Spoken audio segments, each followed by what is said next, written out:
Hi everyone! So welcome to another video where we're talking about the upcoming new launch of Springleaf Residences. Jay, I heard that there's a catch to this new launch actually. The developers are giving priority to those that have actually purchased or even rented any of their developments before. Yes, in fact, right, it's open to quite a lot of people. Who knows, you might be one of them, which means that high chance you will get to choose before other people. But under the priority, right, what is this problem? Later on, we'll discuss a bit more because we want to guide you. And for example, what if you are the first few in queue, right? You can even adopt these strategies that we're going to share with you later on for other projects if you happen to have a very good queue number. Okay, so this development is located in District 26 and the address is 811 to 821 Upper Thomson Road, which is located right beside Springleaf MRT over here.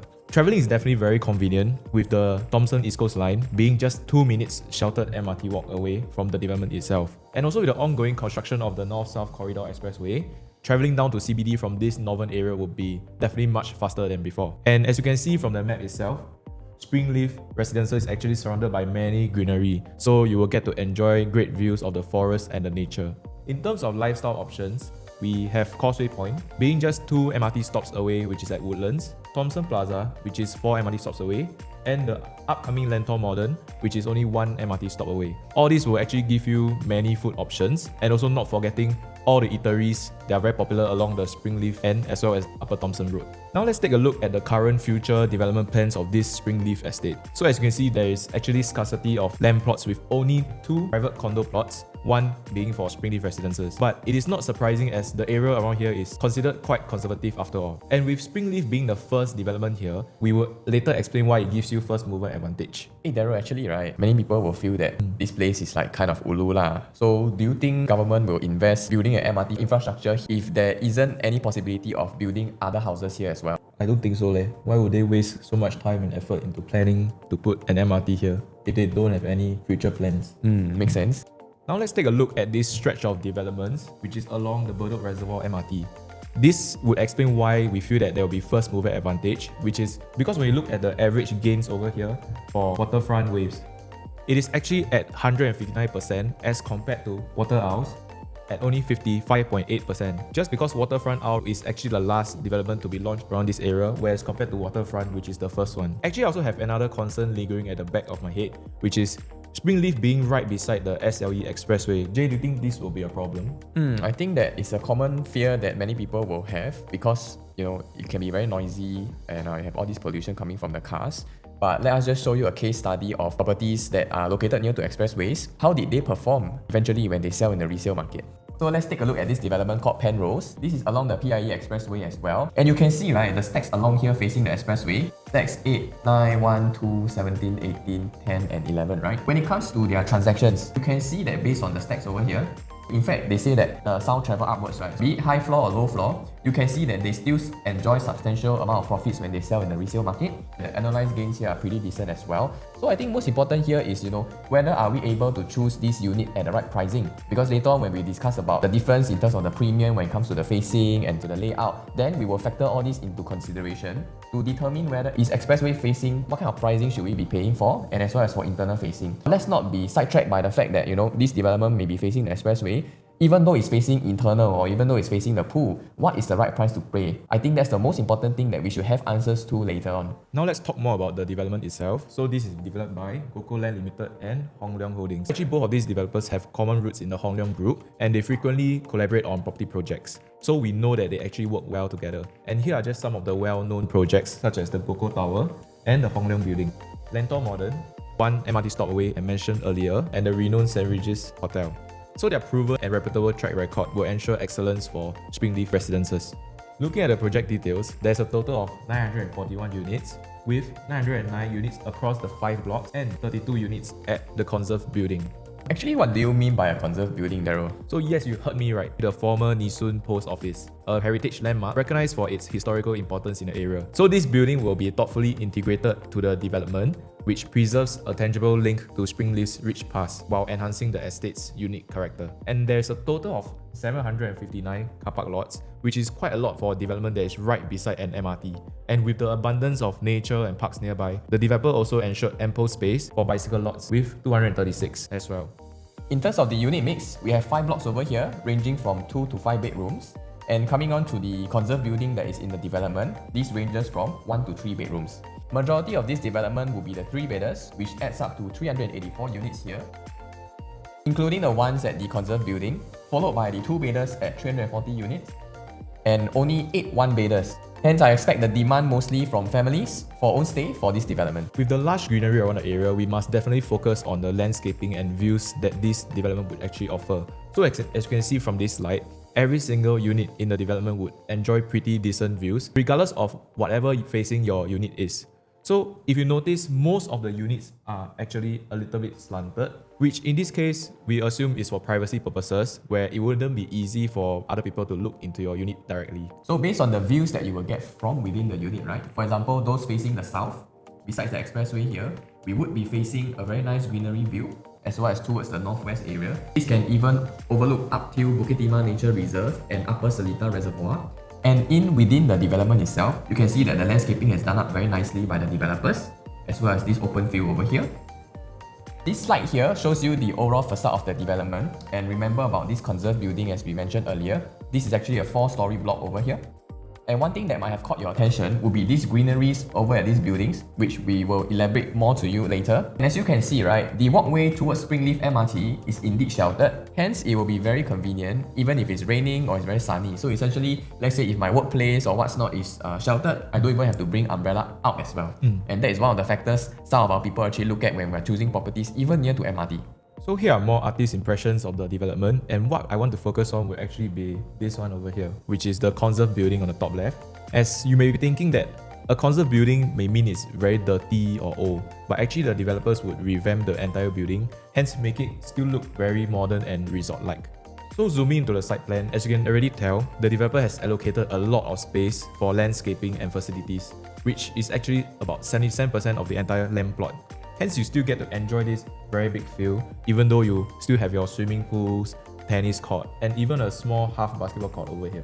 And for the side gates, it's located at this corner over here, as well as the entrance. So this corner here gives you the access to the sheltered walkway of the MRT. And with this much greenery and facilities within and in between the blocks, it will definitely give you an exclusive feel to the entire residences. The greenery in between the facade of the building that we saw just now is actually called the Sky Terrace, where you have the Sky Lounge, the Gourmet Lounge, the Lookout Cocoon, Work Corner, as well as the Chill Out Terrace. Every block will have 2 Sky Terraces, which we will see in the next slide. Yes, so as you can see, within every block, there will be 2 Sky Terraces, in which they have allocated 2 stories for each. Hence, you can expect high ceiling, which allows you and your guests to enjoy the views and the fresh air. And this also gives the overall facade of Springleaf Residence to look more atas and as well as full of biodiversity, which is what they're aiming for in this conservative area. During the start of the video, right, we were talking about how quite a lot of people may be able to qualify under this priority scheme because it extends not only to people who bought directly from developer last time, but also existing tenants as well as existing resale owners of these developments. But do note that this list and the qualification criteria methods are just for illustration purposes only. It may not necessarily represent the latest list, so don't solely use this list to assume any qualification or availability. It's better for you to check and firm up officially. For the full list of who can qualify and the terms and conditions, feel free to reach out directly to us. So this actually happened previously for Lentor Mansion as well, and from there, right, we actually found a few takeaways which we want to share with you in the next slide. Using the example from Lentor Mansion previously, and with this priority in Lentor Mansion for example, right, you will be able to see that if you know how to choose your unit well, you will be able to enjoy good savings, because come the next day, right, the price can easily go up for the same floor level and for the same size. So over here we can see, during the priority booking, we have one unit over here at level 6, and the priority booking day was 15 March. This person bought in at 1.99 million, and come next day, right, once the priority booking is over, when it goes to the normal booking season, right, the next day itself on 16 March, the price has already gone up by 51,000 for the same floor level as well as the same size. So potentially, if you are able to so-called enter this priority scheme, these are the savings that you actually get to enjoy. So here's another example. There are 527 square feet, 2-bed, 1-bath layout. There's actually a price saving of 65,000 when you see the difference over here for the same size and floor level. So this priority may sound good, but actually not everyone benefited from this scheme because they actually did not make the right choice under these problems. So there are actually some potential problems that we foresee, even if you're able to get this priority queue. Jay, what is this problem? Firstly, right, the problem is when you're in the first few in queue, right, there's too many choice to choose from already. And later on, we will share with you, right, what are the steps that you can take to actually solve this selection issue. And you can also use it for other launches that you are able to obtain a good ballot queue number one. So coming back to these problems, right, what are they? Okay, firstly, you have too many options at a given point of time. Secondly, right, you have too little data with regards to all these options because they will not display the prices of all units. Okay, they will only show you the prices of the unit that you request the price for. Can you request for all? Cannot lah. Therefore, right, if you don't know the price for all units, you may not be able to determine what is the best unit, correct? Therefore, you need to find out what are the units that you should inquire for. You should go through this unit selection process, ask for the specific unit pricing that we are looking for, and from there we make a decision. So if you're unable to do that, you will face the third problem, which is that you don't have enough time. So you already have these first two problems, and now, right, the issue is that you will need to make a decision with very, very little time. So if you are not prepared or you are not skillful enough to choose, right, there's a chance that you will overpay one. In fact, you will pay at a price that is not worth it, even if you are in the priority queue. So let's take a look at this unit over here. This particular unit here was actually sold during the priority purchase day, 15 March, as you can see.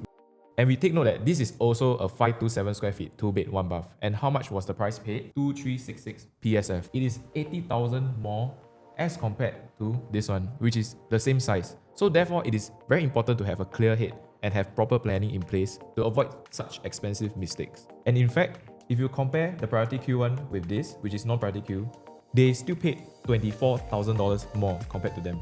Now we will show you a 5-step framework on how to choose a unit, and from there you can better gauge on which unit and at what price should you buy.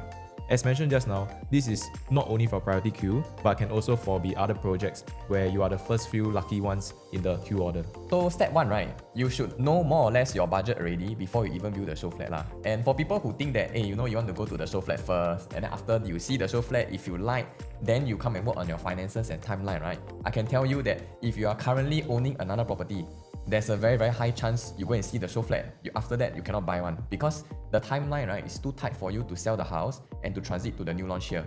Unless you are not selling the house, you just do decoupling in the sense that you take out one name to buy, and you have already done up the financing and planning for this decoupling, then more or less you should be ready to buy. But before you even view any show flats, right, I think it's very good to do a financial check and determine what are the suitable options for you, because sometimes maybe new launch may not be your cup of tea if you find out that the timeline is not right for you, right? So I do advise you to do that first. If you need, feel free to reach out to us for a consultation. And coming back to this, right, once you have determined your budget, more or less, you should know what kind of bedroom type you are going for lah. And usually it shouldn't be just one bedroom type. It can be, for example, like 3 bed 2 bath or a 3 bed 2 bath plus flex. It can also be 2 bed 2 bath or 2 bed 1 bath. So most important here, right, is you should cluster up the choices together based on your budget. Because I don't want you guys to be fixed on one particular unit type. Sometimes because of the price difference between these two, maybe it makes sense to buy another unit type. Sometimes it's worth it to top up a bit more, or sometimes maybe it's not worth it to pay this much. We might as well go for the smaller unit, right? So don't be too fixated on one particular unit type, especially if you're buying it for investment. Some things you find that you need or you like, actually the next buyer may not find it necessary one. Most important thing is we have to compare the two. And then we weigh the pros and cons based on the layout and the pricing that will be available for Springleaf Residences in this case. So once you have grouped up your buying, right? So this is one group, this is one group, this is one group. You should only be choosing one group. You can then focus on the next 4 steps. So once you have formed up your cluster, you have to decide between these two in the cluster itself. Therefore, you will need to calculate and choose between these two. Here are 2 examples of 2 clusters. By right, you should be working on one cluster only. So left side here is between the 3 bed 3 bath and the 4 bed 3 bath together with the same facing. So you must decide here, right, what is the price gap that should exist between these 2 unit types with the same facing. Because how big of this price gap will determine which unit you will choose. The same is for the right side over here. So this side is facing the Expressway. One is the 3 bed 2 bath and one is the 3 bedroom plus flex. So what should be the pricing between these two? This should be very clear in your mind before you even go down to the show flat. And based on this left slide just now, we will do a scenario based on the price difference. Scenario 1, price difference between these two is 500k.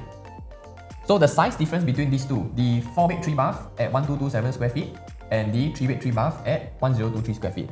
So when you take the size difference, it is actually 204 square feet. For the price difference of 500,000, let's say if I were to divide between these two size difference, right, that will give me a PSF of 2450. With this 2450 PSF, right, is this the average PSF for the project? Or is this above the average PSF for this project? Another factor to consider, what if this unit here is only 2150 PSF? If I want to upgrade to this 4 bed 3 bath, right, the extra 204 square feet here is worth 2450 PSF. So is it worth it for me to upgrade or not? I can say that maybe unless I really want to stay in this area and I really want to buy this project, I will proceed and go ahead. But if let's say I don't really want to stay here and I don't really need to have this kind of layout, then maybe I will determine what is another price that I will consider in terms of the price gap between these two. Otherwise, if the price gap is too big, I will buy the smaller unit. So in this case, we use a difference of 400,000. This time round, you can see that the PSF dropped to 1960 in terms of the PSF to upgrade to a bigger unit. In this case where the PSF difference is low, right, I will lean towards more to the bigger unit, which is the 4-bedroom in this case. So when the PSF difference is too high, I will advise my clients to save some money and go for the smaller unit because the price difference is not worth it to buy the bigger one.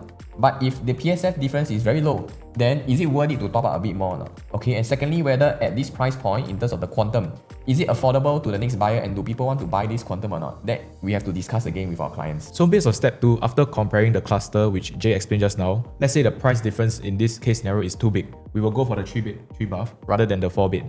So the third step moving on will be to actually determine based on the unit type that we have selected, what is an acceptable premium to pay for each facing. For example here, these are the 3-bed, 3-bath stacks. We have stack 27, we have stack 19, we have stack 11, and then we have stack 7. These two over here are pool facing, and the right side stack 7 here faces the expressway. The left side here stacks 27 also faces part of the expressway, and it also gets free west sun. So you need to know what is the appropriate PSF gap to pay between the facings.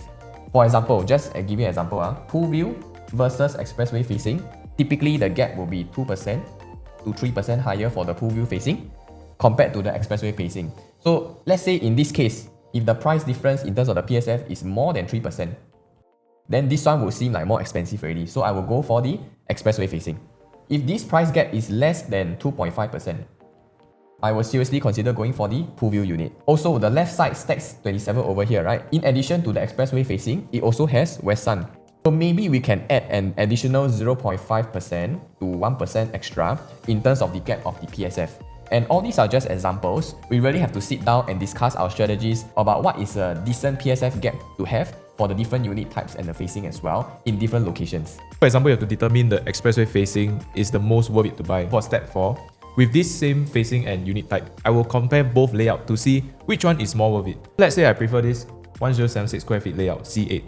Just as an example, it will lead me to the last step in which we will show you. Using this layout here, we have determined that we want to go for the 1076 square feet expressway facing. This last step comes about which level should I choose. So most important thing here is I need to determine, right, which level is it worth it to pay. And we'll segment out the different floor levels into a few groups. From here, I will call for some prices to take and calculate the per floor jump for each segment. Take the left side for example here. We have broken down the levels into different segments, 2 to 7, 7 to 12, 12 to 18, 18 to 23, and of course 23 to 25. Over here, let's say we calculate the per floor jump increment for the first to second floor and the second to seventh floor. Per floor jump increment, for example, is 0.3%. And when it comes to 8th floor, 9th floor, 10th floor, up to 11th floor, the per floor jump percentage increment is 0.5% up until the 18th floor. Which are the floor levels that I should actually choose? I will choose the segment that has the lower increment and possibly take the higher floor of that segment. So in this case, right, since the increment here is the lowest, then I will probably go for the higher floors here, maybe around the 6th floor or the 5th floor. On the contrary, right, if these increments are flipped around 180 degrees, right, so now instead of 0.3, it becomes 0.5 over here, and from 0.5, it becomes 0.3. If this is flipped 180 degrees, then in this case, right, I will go for this one, and I will go for the unit around here. So probably I'll take maybe 14th floor and 15th floor. So using this 5-step framework, right, this is how we use the limited information to make the best decision in this limited amount of time that we are going to get. Now we'll move on to the floor plans of this development, starting with 2 bedrooms. To be honest, right, many of the layouts here in Springleaf Residences resembles very closely to Lentor Mansion, which was launched previously by 𝒂𝒂𝒊𝒄𝒂𝒄 as well. And I think that they have managed to make an optimized layout for harmonized project in the OCR. That's why they have stuck to the tested and proven designs. So for this 2-bed 1-bath, it comes in at 527 square feet. At other projects, this 527 square feet can just be a 1-bedder or 1+ study. So to make it as 527 square feet and not feel too small, I feel that it's one of the strengths of this layout over here. Next is the 2-bed 2-bath with 646 square feet. I think this layout is extremely modern for own stay because you also have a dedicated space set aside for the kitchen over here. And there's also sufficient space for a good sized living area. Also for both bedrooms, you have direct access to the toilets. Hence, I have no complaints about this layout at all. Since these two layouts are so nice, right? How do we choose between these two? I think it's very important to compare between the 2-bed 2-bath and the 2-bed 1-bath. One concern here is that the size difference between these two can be quite big because you see 646 square feet and 527 square feet, right? If I take the size difference, that gives it about 119 square feet difference. So in terms of the pricing, right?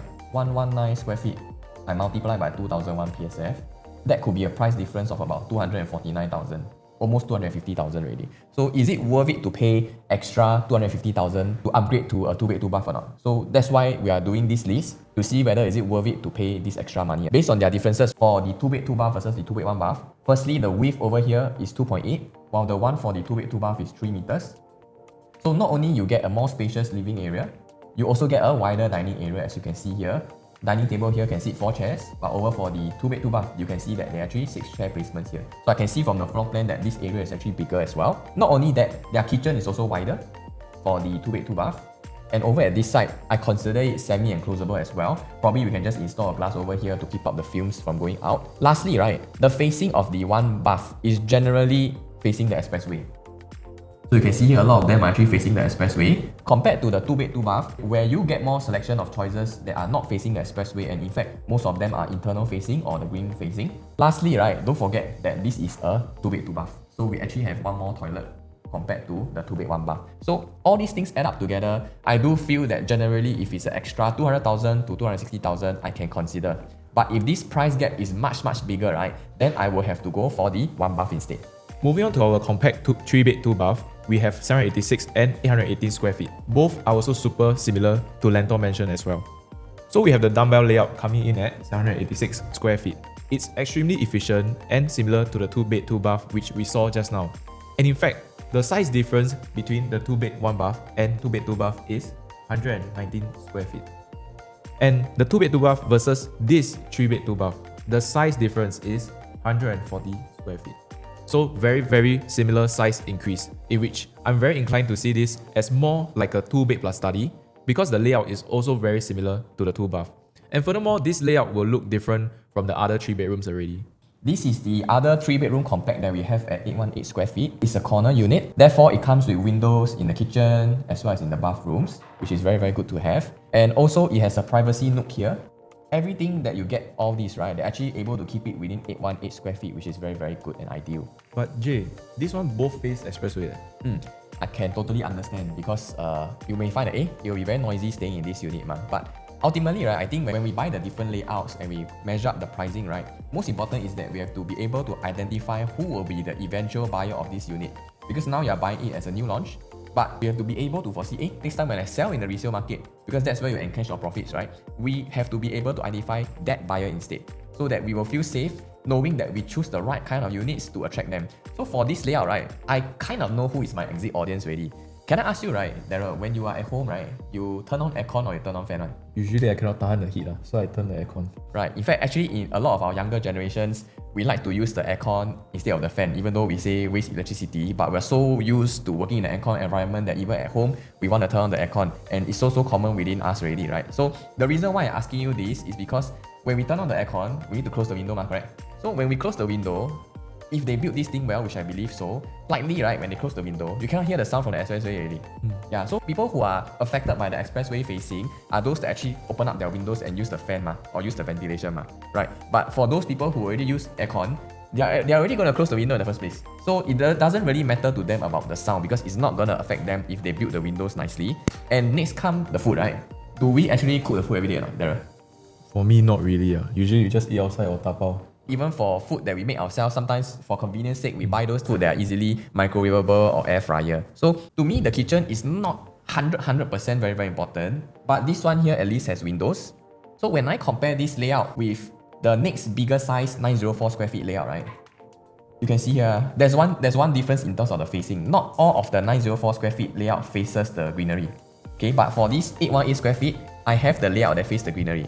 So with this 818 square feet, right, I get greenery facing, I get a lower price tag. Therefore, right, the future buyer of this unit will likely be a young couple. Maybe the school may not be so important to them after all. Maybe they already have a school. So most important thing is that they need this convenience to be able to get around. So MRT is more important to them. It's actually the most important thing to them. And even at home, right, maybe likely they won't cook and they'll turn on the aircon.